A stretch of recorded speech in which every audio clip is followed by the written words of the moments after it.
aşağı bakayım. Seni yakalarım. Seni yakalarım Tosunum. Ne Tosunum? Bir arkada baksana orada bir şey var. Aydan nerede bir şey var? Bakıyorum arkama. Karşıyı yakalayamadım.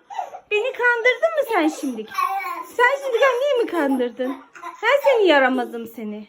Arkama bak bir şey var anne. Arkamda bir şey yok ama Göktü kaçmış. Göktü'yü kaçırmışım ben. Canıyormuşsun. Canıyormuşsun.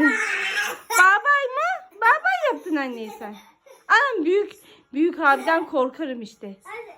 O abiden korkarım işte. Yakalarım ben sizi.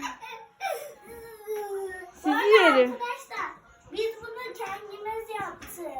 Evet Ama yataklarını. annemiz burada bize yardım etti. Öyle mi yaptı? Evet biz kırmızı yatakta zaten.